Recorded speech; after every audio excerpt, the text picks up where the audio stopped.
Hello, everyone. How's everybody doing today?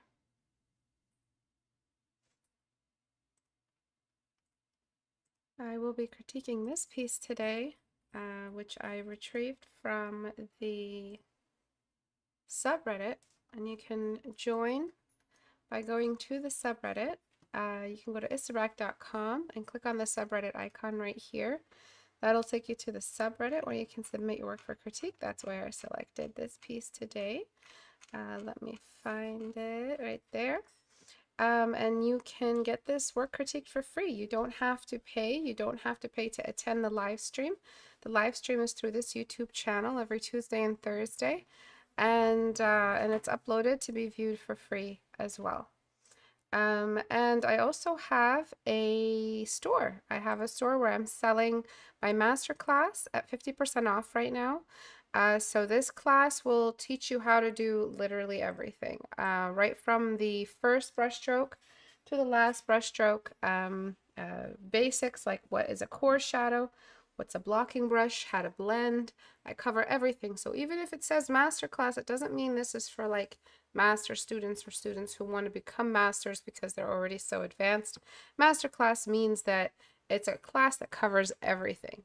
You'll be learning everything directly from me, and you'll have a complete education on the subject. And so let's get started for today. I'm just going to send out some quick announcements. I think Discord is down at the moment, so I can't send out an announcement through my Discord community, unfortunately.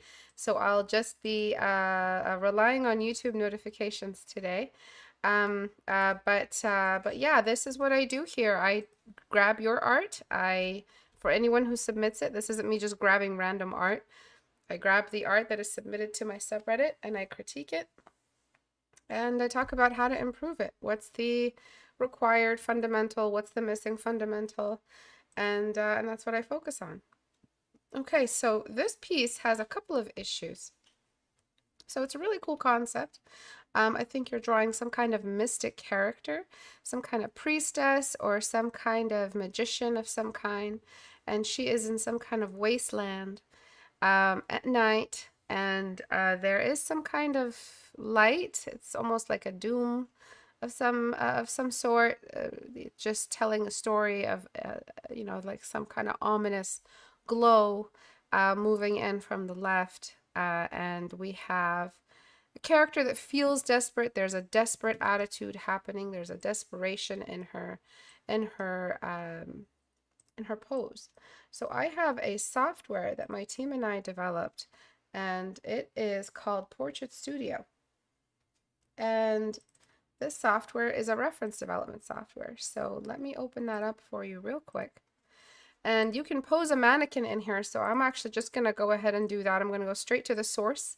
I'm going to go straight to the mannequin instead of guessing my way through the pose, so that we can talk about how to tell the story of a priestess that is desperately maybe hoping or maybe is afraid of this red light that's coming in.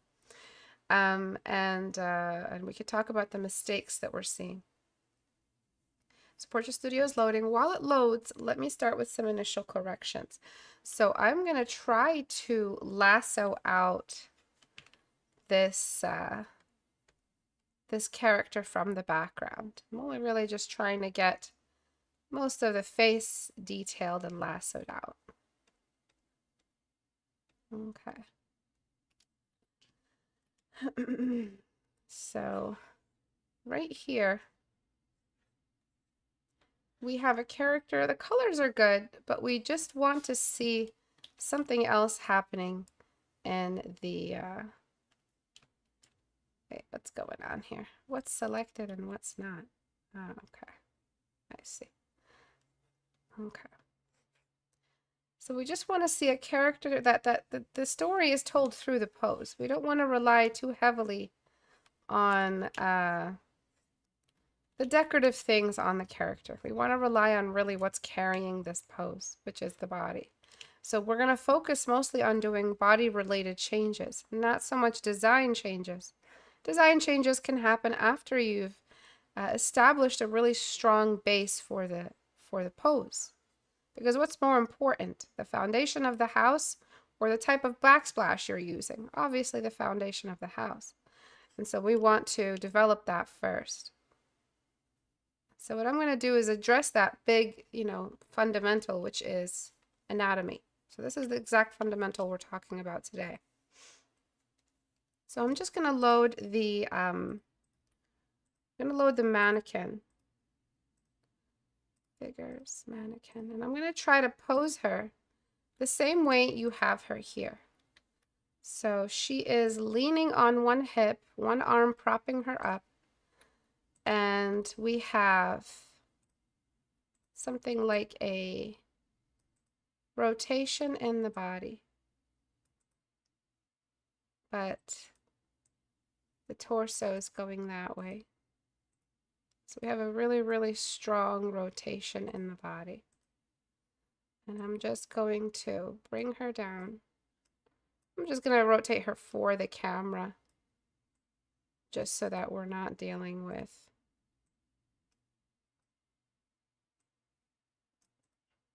too many camera changes. Okay, so I'm just going to prepare the arm. All right, and then let's rotate the body one more time.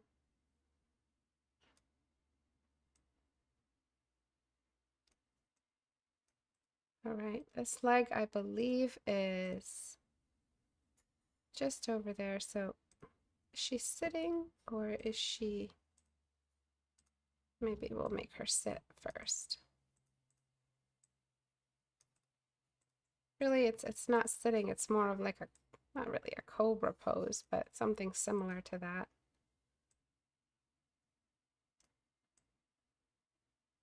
So really just want to get the majority of that twist in the upper body, that upward look in the head.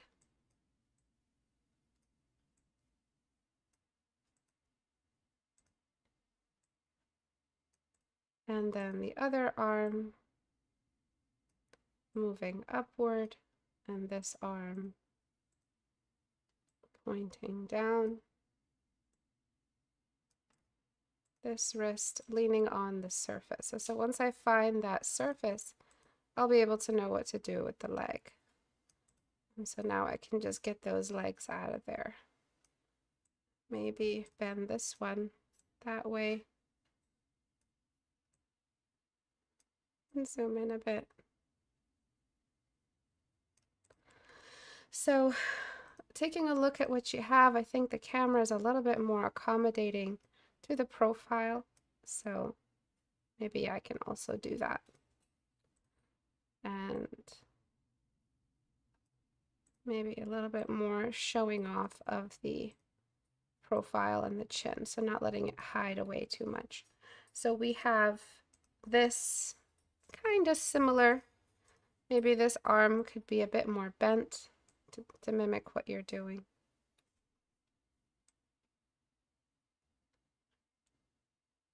Just like that.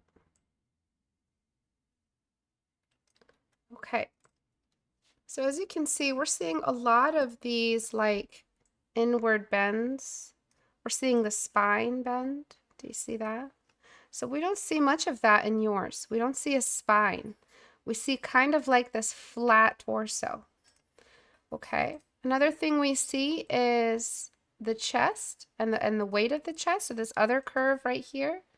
We're not seeing that either. We're not seeing any indication of that in your drawing. So like what's happening? Where's all the anatomy? Where's all the anatomy? Where's all the referencing? Why was all of that skipped? Where did all of that go in your process? Because this is what your process should look like. It should look like research, developing references. So this is not skill-based. Looking up a reference is not skill-based. It takes no actual performance skill to look up a reference. Write that back. It takes no energy to look up. I mean, it may take energy, but it doesn't take the same amount of energy as drawing to look up a reference. Also, just looking at things should not take up too much energy. So just looking, observe, look, right? Over here, I drew a triangle, and over here, I drew a square. A child with a very, early stage human development can tell the difference between these two shapes. So it will not, I guarantee you, it will not take up any energy to tell the difference between a curve, a triangle. These are all things your brain is designed to pick up. The sphere of the head, this seashell. If I asked a non-artist, hey, what kind of curve lines do you see? They'll be able to answer. So why do you discount yourself? Why do you leave yourself out of that skill? Why do you assume that you're not capable of that same observation? You are capable of observation skills. You are capable of seeing the difference between a curve, a sphere, another sphere, another curve, a triangle right here in this negative space. So that's the question of today. That's the question I ask the artist who drew this. Do you think that you are incapable of seeing? Do you think it takes a lot of skill to see, the difference between all these shapes right here? Is there a lot of skill between being able to see these, the differences between them? No, it requires zero skill. It is something that I am 100% sure you are capable of. Because when you shop for your clothes and you pick out colors and you pick out styles, I'm sure you're using the same observation skills you would have had you use the reference or when you draw. Okay? So what's the point I'm trying to make here? You are more observant than you give yourself credit for. Write that back to me. You are more observant than you give yourself credit for. You are more capable of working with reference than you assume you are. This is something you're capable of. So why don't you use a reference? When we more like teachers and advanced artists, when we ask, hey, use a reference, why aren't you using one? The response back sometimes is, what makes you think I know how to use one? What makes you think I know what to do with one? Well, what do you mean? What makes you think? You can tell the difference between all of these shapes, can't you? You can tell the difference between basic shapes. So this means you can tell the difference between certain parts of the reference. I mean, you can visualize the distance between them, and you can visually break down these objects right in front of you. So how to use reference really is the point of today. Is that there were so many issues here that reference could have fixed in your drawing. We could have made your drawing look a lot more advanced had you used a reference. And I think you're capable of that because look at how you drew the edges of the face. Man, this lasso job was absolute crap. Sorry about that. Look at the edges of the face. Look at the way that you drew the hair. You are capable of working with reference. All right, so don't assume that this is something beyond your current skill set, so you don't have to worry about it. And it's not that difficult a task. It's not as difficult as, let's say, learning how to drive, which is so many different skills in need of development at the same time. Situational awareness, the dashboard and all your buttons, the rules of the road, things you can do that are illegal, that are not illegal. Those are a lot of rules to learn, so that learning curve is understandable. And arguably everything has a learning curve, even working with reference. But of all the skills, if you can see, and no offense to anyone with eyesight issues, if you can see, you're really good at seeing things. All right, you're really good at looking and seeing. And half of art is looking and seeing, right? Look over there. There's something over there of this particular description. I see it. I see the thing that you are describing of that description. You are capable of that. You just forget that you are capable of that because, well, when you entered the world of art, you entered the room called art, well, now everything's too serious. Now working with reference requires a skill that I don't have. No, no, no, no, no. That skill you've had it this whole time. And you don't need to worry about that.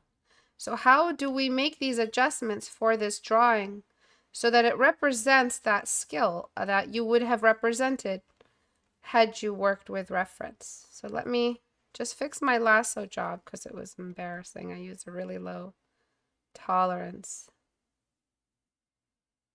A lot of art is learning a lot of bad rules and then unlearning a lot of those. Not rules, a lot of bad habits, sorry, and then unlearning it. A lot of your skill development will be learning a bunch of really, really bad habits. And I know that from experience. I had to walk backward from a lot of my bad habits back to a more straight path towards high skill, which is a path that, it's not about doing everything exactly with discipline, but it's a path that ensures that you are at least learning while you are doing all this creative stuff. So let's fix this. Let's give her a spine. Let's give her what she needs. So I'm going to duplicate this layer. Oops. I'm going to lock it, and I'm going to try to separate her hair so that we can just talk about this anatomy in a more dedicated way.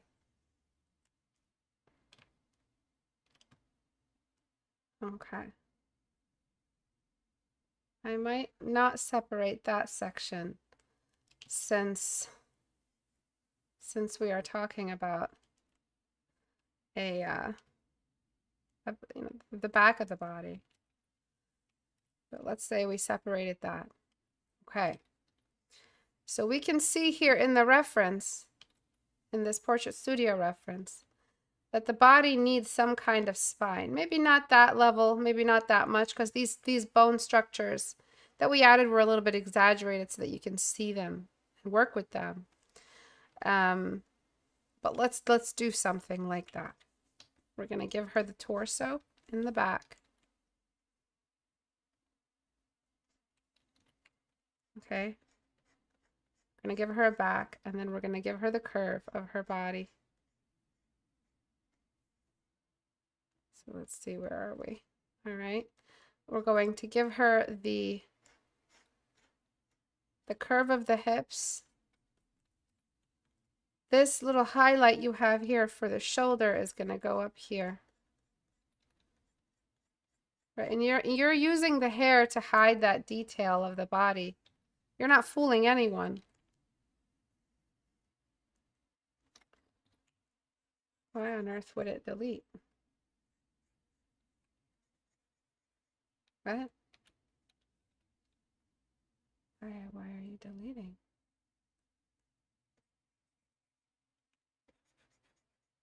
I don't know. I don't know why it's doing that. Well. Okay, doesn't matter. And then we're going to build up the shoulder, attach the neck back. Okay, and then we're going to create more definition for the body, just around this area. So wherever the body reaches the ground, that's where we're going to get more of a flat collision between those two hard surfaces, the body and the ground. They create a collision, creating a straight line. All right, that same straight line we need to continue all the way throughout the arm, the cloth as it hits the ground. This cloth right here is showing no sign that gravity has affected it in any way. This sleeve seems like it's longer than the other sleeve, so let's give it some variation. Okay. And then we've got the dress, but you have a lot of hair hiding this character's body. As an artist, you'll notice a lot of people draw unclothed characters more often than not, and that's because we need the anatomy to show in order to, one, show our skill and show that we've learned it, and two, to show the what we need in there. A photo can get away with so much. A character can be wearing like a garbage bag and still be able to look anatomically correct, whereas we rely more heavily on anatomy cues that are visible when the body is unclothed. So you've really covered all of the parts that are essential for this rotation, for this gesture. And so that's what I'm trying to retrieve here. I'm tempted to get rid of the hair a little bit, but I don't want to adjust your design for this character or whatever the intention is in the story. All right, and then I'm going to lower where the bump of the butt is, just so that it's after the hip, not before the hip. And then trying to show the grooves in the back as they've changed surface and look a little bit more like bacular. All right. Where the hair falls, the shoulder should be visible just a little bit. The hair will cascade around the shoulder. So we might be able to sneak in the bump of her shoulder just there. So this is why when I'm doing private tutoring and my students make anatomy mistakes, I'm a little more strict with those mistakes, because there is no reason to make an anatomy mistake if you have references. And I know my students have the ability to observe. And when I hold the reference right there and I ask them, did you have this curve? Did you have this curve? They'll be able to say no. They'll be able to answer me right there. They'll be able to give me the answer. Right? But why could they not give themselves the answer without me cueing those questions? That's observation. That's all it is. Picking up a reference and asking yourself, what stands out the most? What are the sections that stand out the most in this reference here? And that's what I carry over. Well, I see a big bump. I see like a bean shaped in the body. Right, that's what I carry over. That's literally it. You're just grabbing and putting things where they belong. That's all using our references. There's no mystery to it. So we added some level of anatomy to the body. Let's clean up the lasso around the hand real quick. Like I'm showing it to you right here how it's done, how the pros do it, how anybody has ever done it. They find the reference and they just observe the patterns on the surface of the reference. That's it. That's all it is. There's no artistic way to pick up reference or to work with reference. There's no ritual you have to do in order to start seeing the information in the reference. You're just trusting the reference. It's very, very literal what's happening in the data transfer between your photo and your drawing. Okay? So the face feels a little bit caricaturized, and it's very hard to make sense of what the style is. So let's try to fuse style with realism, because that's the best way, really. So the first thing I'm going to do is enlarge the head. The cranium was too small for the face. There was not enough space for the brain. Okay, so before, you see how small that cranium was? Cranium is the round part of your head. It's not the face, the jaws, or the neck. It's everything else outside of that. All right, and I know you had some pom-poms for her hair. So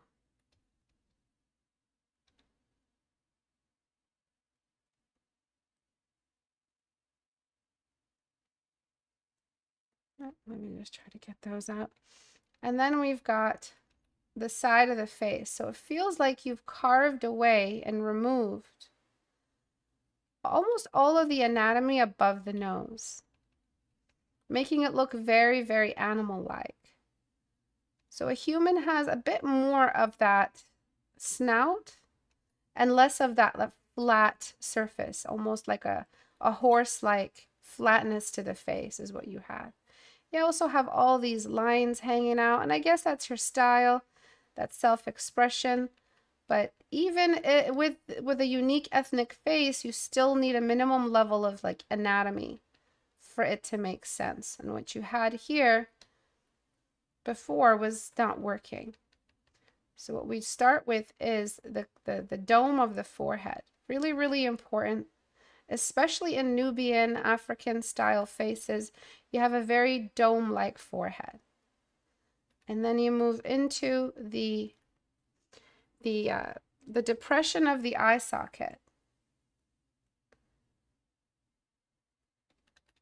And there's so much going on in here. It's hard to do this without damaging too much of the surrounding detail, but I just have to do it.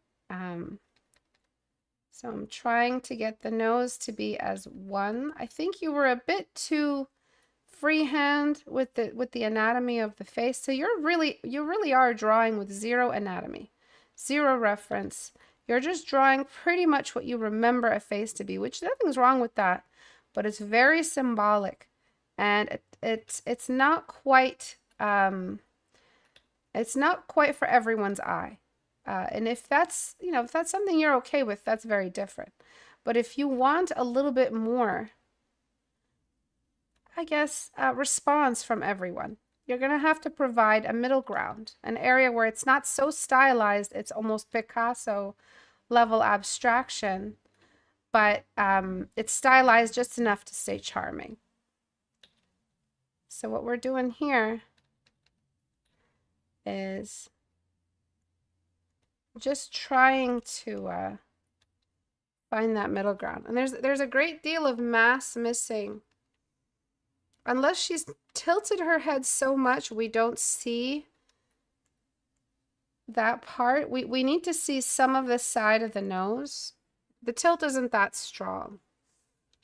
And so I'm just going to add a bunch of mass here, just under that. And then delete away. And then carry in some more of that.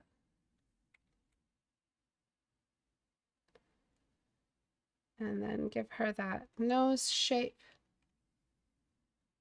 African faces do tend to have more of a flatter nose bridge, so it's not so much that it's a full kind of angular nose.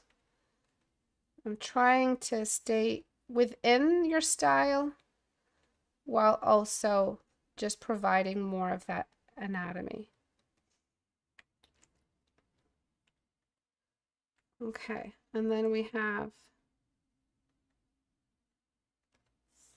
the lashes, the hooded eye. African faces tend to have a very hooded eye more frequently than not all the time, but more often than not you'll see hooded eyes. And you've got some kind of designs here, kind of like a mask.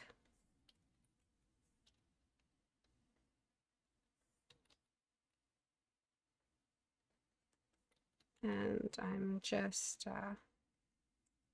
showing that, and then I'm just going to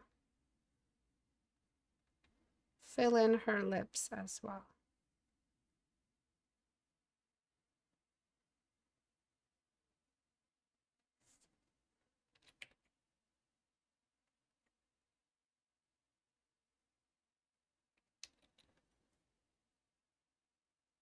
Okay, so there was a lot changed.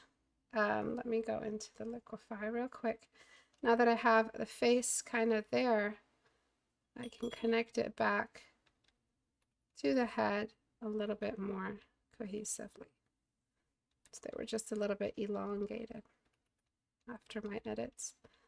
And I'm just fixing that chin line just because of the bumps, but you can make it more of a heavier chin line. It looks more feminine when it's less super angular. It looks more masculine when you make it angular. And then I'm just going to add some extra indentations for her hip area and her butt area, and showing where the light may be catching, just like it's catching along the reference in that same pattern with the layer locked. So just a bit more anatomy went a long way. Before, we were literally looking at something very abstract.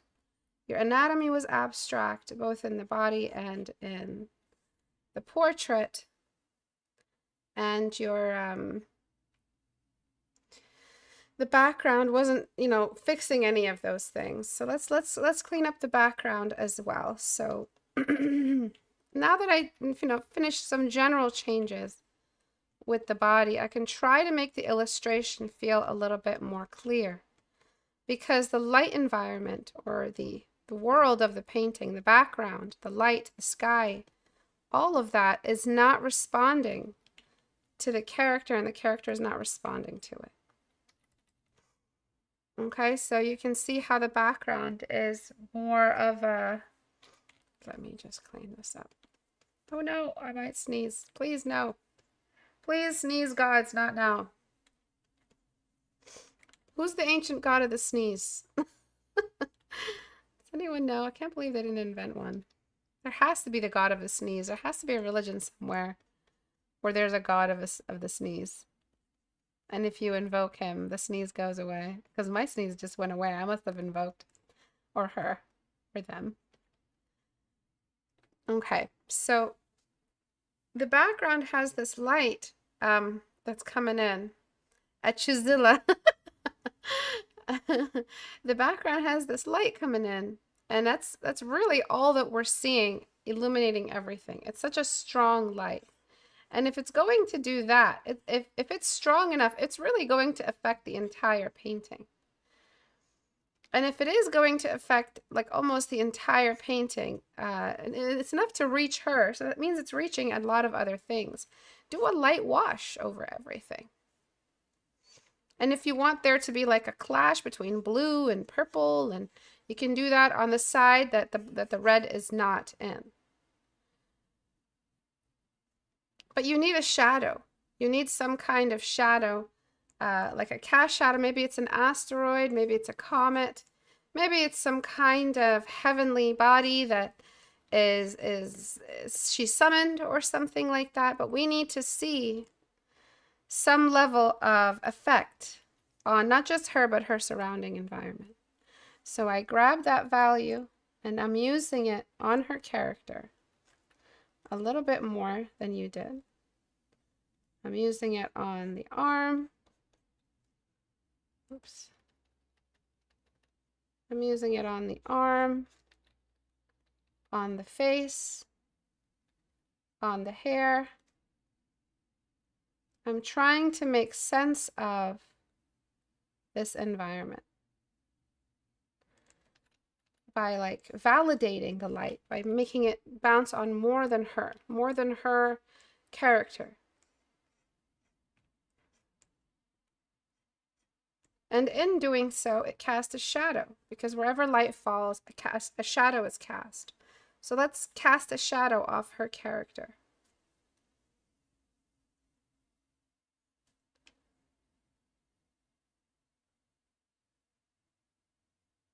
Okay. That connected in a weird way. And the shadow could be blue. And let's filter, blur, Gaussian blur that shadow and reduce its opacity. So we have a bit more of a shadow. Now we have to worry about how she's disappearing into the background. So you have two options. You could darken her whole character. She's in the, it's nighttime, so we darken the whole character and illuminate or show only the parts that are being touched by that radiant light. And that's really technically what does happen in the real world. But because we're in the world of art and we can break all kinds of rules, what we can do is silhouette her in some method, with some way, by maybe using some of that smoke in the background to kind of bring her character out of the background. So we can break rules simply because we have the paintbrush.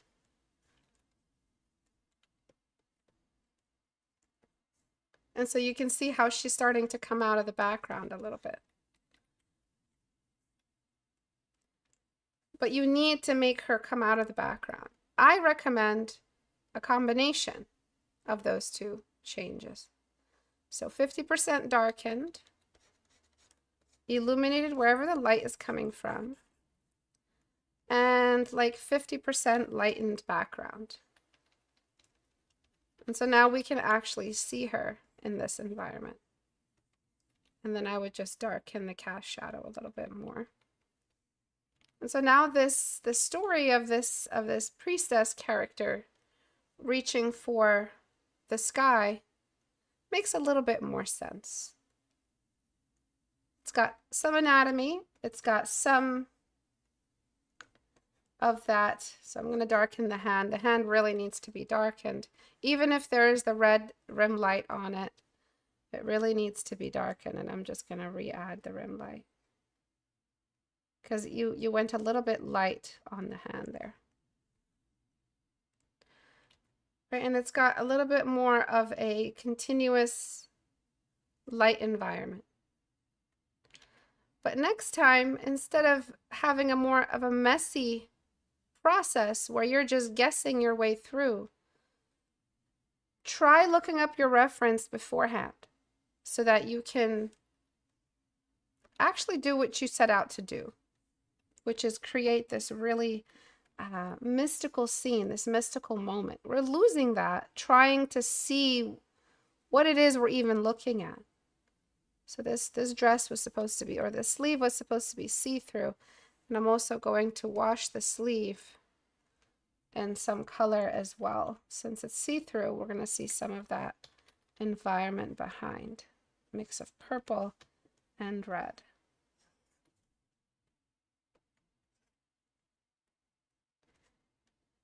Okay, and just going to actually color wash almost everything. And anytime you have the color white in a scene, it's going to take on the surrounding colors. And because we put a cast shadow, I want to also put a spotlight. She seems to be kind of selected by this light. She seems to be singled out. And so I want to make it look like this character really has been just kind of chosen by this light, this mystical, ominous red value that's coming in.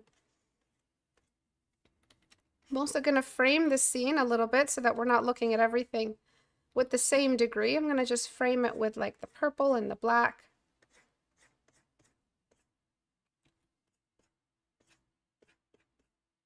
So as an artist, you have a lot of creativity within your reach. You don't have to leave everything in this like gray area, you know, where we're not really sure what the main focus is of the painting. Obviously the main focus is her, and we want to exaggerate that as much as possible. For the background, all these twigs and dead trees, I mean, if you're too, you don't want to be bothered with all the detail and drawing every single little tree, and you want to just draw dashes, you can go find some tree stencils. Like I have 1,000. And they're so easy to find online. You just kind of find whatever. And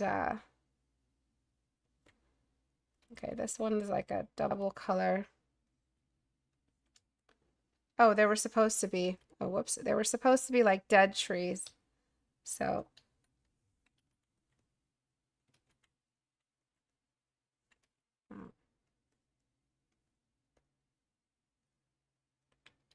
right, so I'm just going to staple on some dead trees. I'll take away from the color as I go. Oh, this is not all a separate layer. Oh well. And just kind of blending away what part of it I don't need. I'm just leaving behind like a general silhouette of the trees. And what would be really, really cool is if you added almost like a water line. So you got like the sky color, or maybe you got that like kind of mystic blue color and you added like some kind of reflective surface where we're seeing that red come in as well.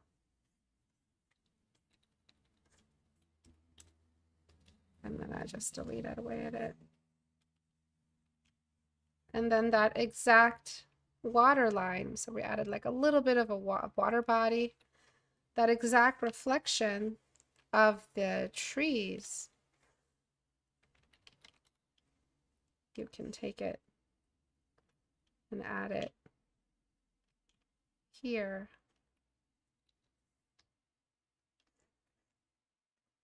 Come on, soft brush. You can have more of like a reflective sort of, and then filter, blur, motion blur. I'll just blur it that way. Like very, very blurry, foggy, blended representation of that fog there, as if she's kind of like on the surface of the water. I mean, you don't have to do this, but it's something a little bit extra to add, just so we can see this character stand out. You can also, on top of that, add her shadow, her cast shadow, oh, sorry, her reflection, my bad. And it's as simple as just adding a shadow down here. That's too much.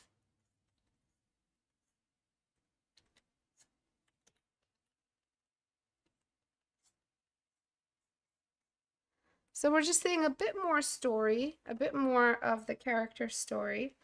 And then I'm just going to go back to this character with some dodge tool and do some select dodge work, just so we have more of a frame. Yeah, that you know, fiery light is approaching, but it's really her who summoned it, or she's integrated into it somehow. And adding a secondary light from some direction or other might also help you. There's a lot of things that for you to do to salvage the missing light environment. And there's like a bunch of stuff to do to make the anatomy feel more realistic and feel more presentable, feel like it's just doing something. Whereas before, if we look at the before,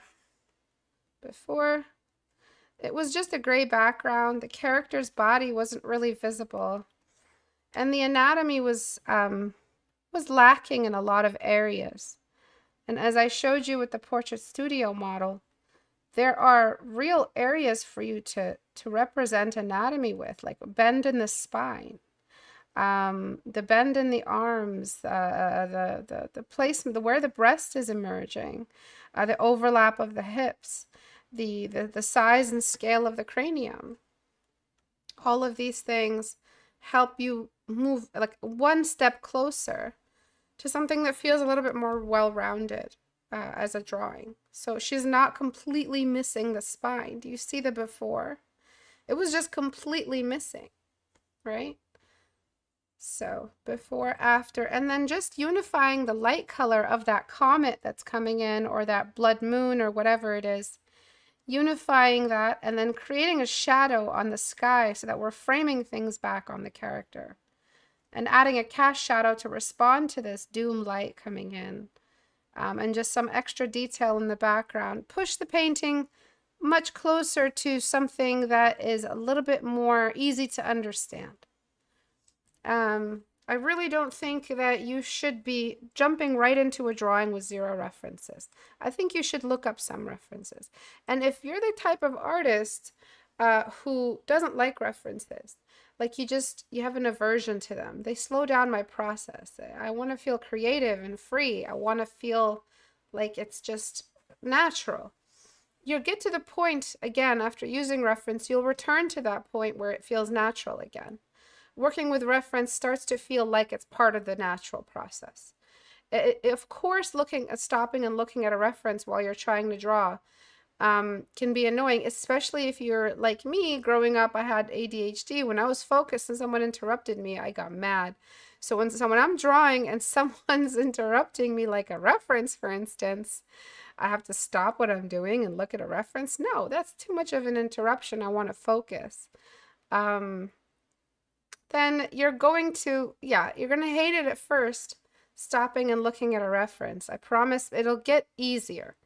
And you'll be able to actually implement the information found in your references in your portrait, in your drawings, in your illustrations. So this illustration got a bit of a bump forward in the skill. It feels very, very much like it doesn't have the anatomy necessary to pull off the bite you're trying to take out in the narrative.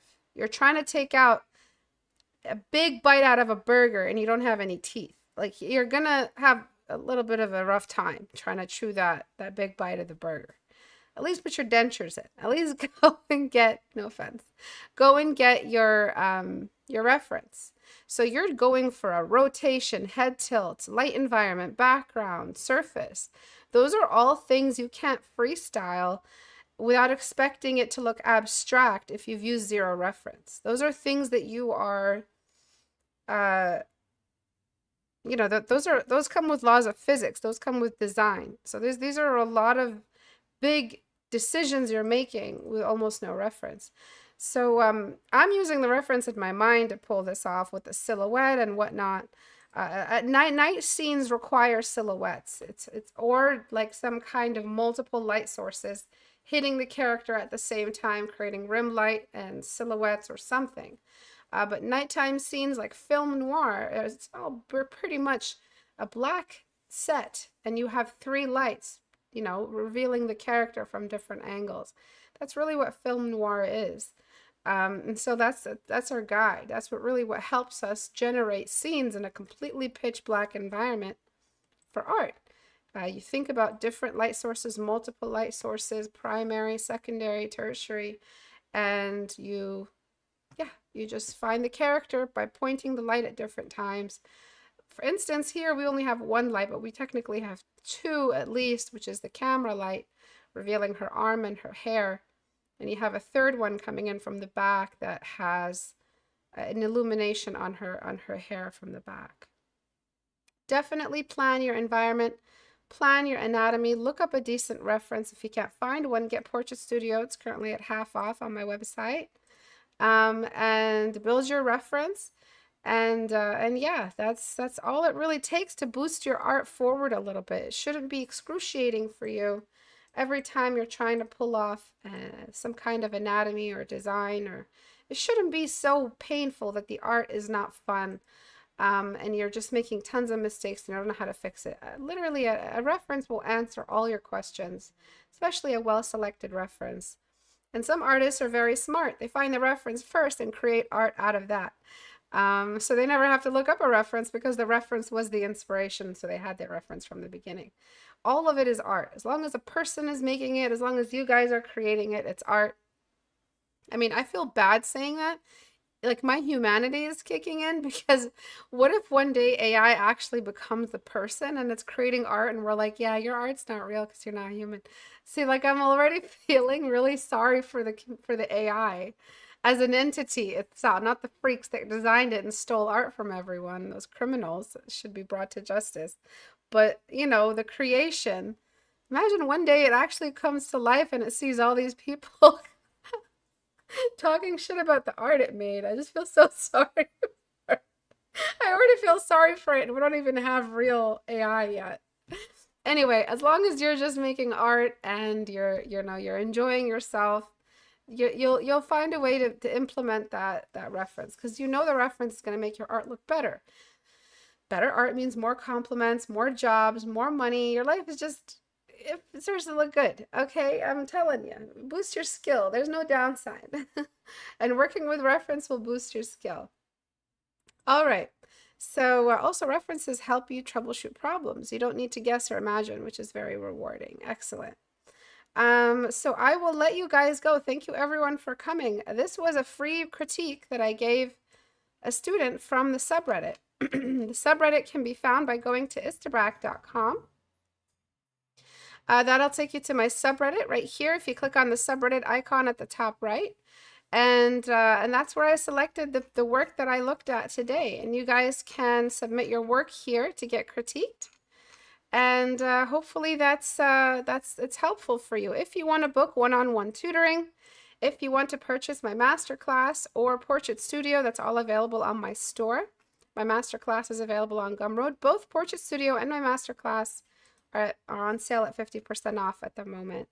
And first there is the community on Discord. You guys can get all those links on my website. Thank you everyone for joining today. I'll see you guys on Tuesday the 22nd at 5 or 4 p.m. Eastern time if you guys want to see a little bit more of this. And tell your friends, this is my new channel.